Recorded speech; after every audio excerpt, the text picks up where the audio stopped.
occasion is March 24th. He sends out word. And notice it's going out before. He sends it out to all the little towns. And a little town back then is called a ville. You know, like a little village.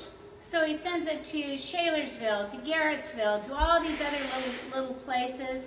And he announces, meet about midnight in the old brickyard in Hiram, Ohio. Now, what are the chances, if word went out to form a mob, that my husband could get up and walk out of the house at midnight and I not go nuts? What are you doing? Nobody leaves the house that time. And, okay, how could men easily leave their wives back then and join a mob? And the answer has everything to do with indoor plumbing and the lack of it. So it used to be back then, if a woman got up, she had like some little pot in the house. But if a man got up at night, he wouldn't do that. He'd say, he'd wake up his wife and he'd go, I'm going to the outhouse. And, I don't feel well. He would then go to the outhouse, he would keep going. And at the outhouse, he always had an extra pair of clothes. And he had them buried somewhere, and then he'd take off. And then when he came back, he would say to his wife, you got to keep the kids quiet. I've had my worst night. And so being able to escape for a man in the night was very common.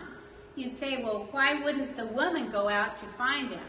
Oh, a woman would never go out by herself at night.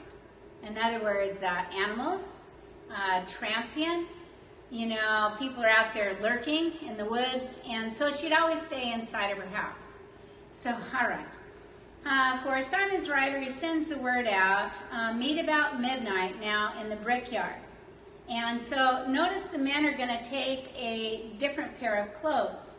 Why they're going to take a different pair of clothes is what they're going to cover themselves with. If this were taking place in, say, a southern community in the United States at that time, what would the men wear? Okay, they wear white. They wear white sheets, white pillowcases. That's a south look for mobbing. But, and they carry crosses. Help me, Lord, I'm about to do thy deed, But you'd say, what would they wear in the north? And the answer is, when they arrived at the brickyard, they put on their oldest clothes, ones they knew they would not wear afterwards. But what they would do when you formed a mob, you would pass a bucket of black paint. And the bucket of black paint was a mixture of gunpowder and water. And you realize if any man, lit up, boom, you go, that's a crazy outfit. Okay, but notice in Scripture you can read the men with the blackened faces. And you'd say, what's that blackened face? Well, it's it's nothing to do with skin color. It has everything to do with this mixture of gunpowder and water. Okay. They all met at the brickyard then in Hiram, Ohio. There's about 60 of them. And you'd say in the group, you've got a justice of the peace. He's brought whiskey. In other words, if you're going to kill somebody, you got to be pretty much drunk to do it and hope you don't remember it. And so you get the 60 of them there. They cover themselves with the black paint. And they now leave the brickyard and they hurry now to the John Johnson farmhouse. When they get at the farmhouse area, they conclude just 12 go inside the house. Now, the 12 men, they come inside the house. It's about midnight. For Emma and Joseph, they've been walking the floor with their twins. They're ill. What are they suffering from? Measles. Good. Okay. They're walking the floor. By midnight, Joseph is laying down.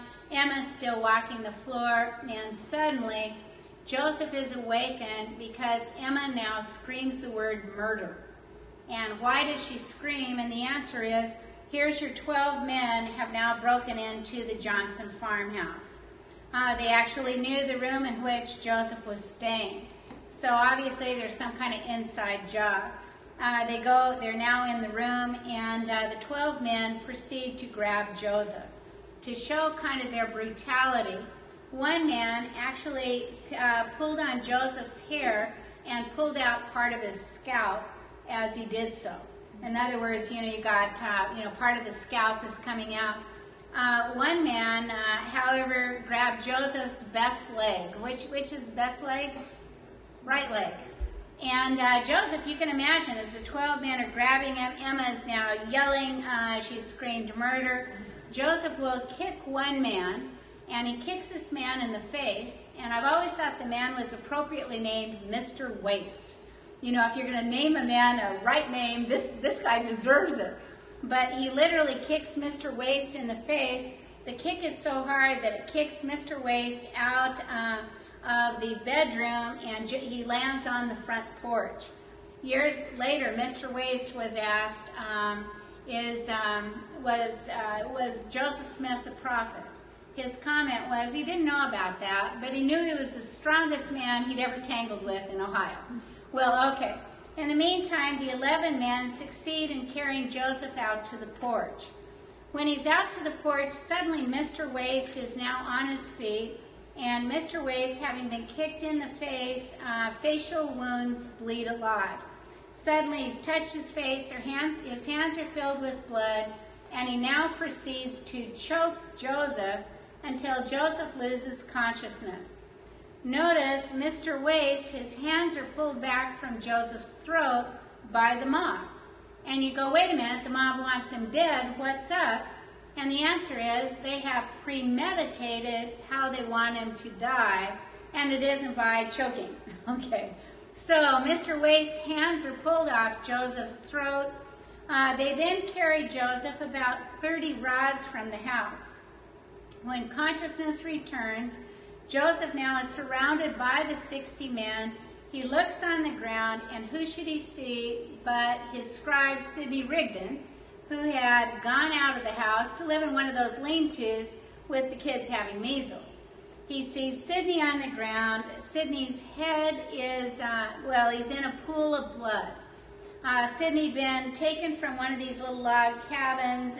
He'd been pulled by his feet. His head had hit the protrusions of ice.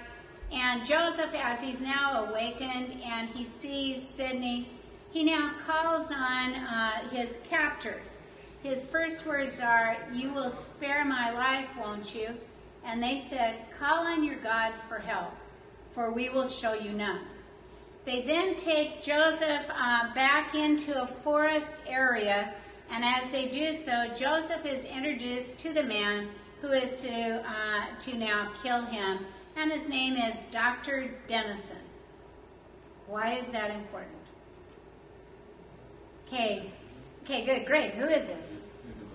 Okay, doctor who delivers him is named Joseph Adam Dennison. Is it the same? Not sure, but recall the doctor who delivered Joseph years later wrote in his little day book on the line, "If I had known what this baby was to become, I would have smothered the cuss." Okay, at this point, the doctor is about to operate. And so the mob fall on Joseph, and they take off all of his clothes except for a shirt collar. Now, at that time, men's shirt collars were detachable. So you would put, you had the flat collar. But if you had somebody important coming to visit, such as a doctor to check on your child, to show respect, you would put on the collar. So, okay. So Joseph is then placed on boards, which the boards they've taken from the brickyard, and Dr. Dennison is about to operate. The plan of the mob was Joseph would die by castration. And, so all of a sudden, you'd say, wow, is Joseph in trouble? And the answer is yes. Joseph's nude, he's placed on these boards, and the doctor now has a knife in his hand, but his hand begins to shake. As it does so, the doctor drops the knife, and the doctor now reaches into his pocket. So notice, the mob had the plan that Joseph would die by castration. However, the doctor had a second plan. So the doctor reaches in his pocket, and he pulls out a small little bottle, or a vial, and it's filled with nitric acid. The doctor's plan is that Joseph will swallow this nitric acid, where you'd say, oh, horrible death. It's a poison kind of thing. as the doctor, now Joseph fully awake, as the doctor has dropped the knife, he now goes to Joseph's mouth, and he attempts to get Joseph to now take this contents of this bottle. Joseph will keep his teeth clenched. In other words, teeth very close together. The doctor will push so hard with this bottle, it will literally chip out Joseph's front tooth. And you'd say for Joseph, notice this is 1832 March, Joseph will not get that tooth fixed until 1843. So whenever he spoke to a congregation, you would say he always spoke with a whistle. Much like you hear a little child that goes, all I want for Christmas, my 2 front teeth. But you'd say for Joseph, he'd be like, you know, S word, you know, and eventually a year before he dies, he will get it fixed. But before that, not. So you get the doctor. He's now pushed. He's pushed so hard, he's chipped out part of Joseph's tooth. And at this point, the doctor's hand now weakened. The vial of the kind of poisonous acid falls on the ground. Suddenly, they need a new game plan. The doctor is not going to castrate him. The doctor can't poison him. And suddenly you hear a question, Simon, Simon's, where's the tar bucket? Who are they talking about? Simon's rider. Notice every time Joseph is hurt, it's always someone who at one point had entered baptismal waters that now turns his heel on him. Now, what's he talking about? Tar buckets. It used to be back then, most people lived in log cabins. Most of us then would have lived in log cabins. And you realize the logs don't perfectly fit together. So what you do to keep your place more airtight is that you would go into the forest region, you know, pine trees.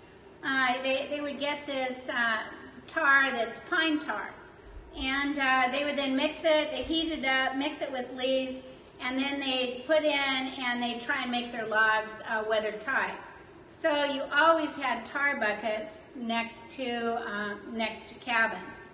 Suddenly, you get men now rushing to go get another tar bucket. And we get men breaking into the home where they have taken Sidney Rigdon out. Remember this kind of lean-to?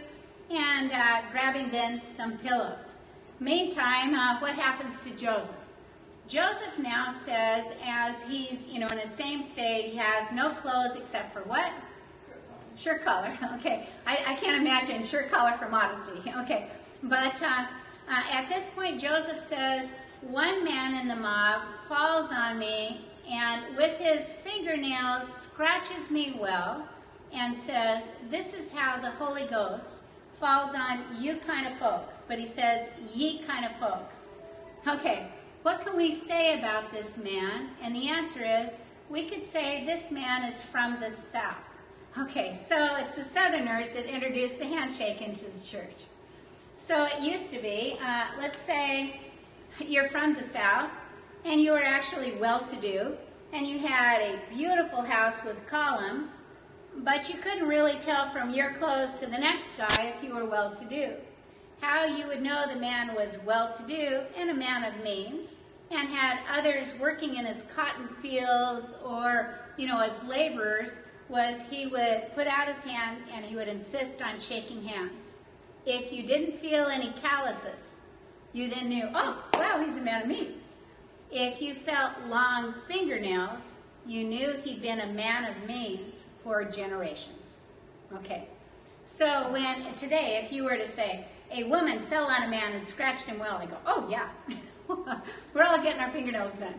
You know, but back then, I mean, today, if you heard a man scratch somebody with his fingernails, you'd be like, huh,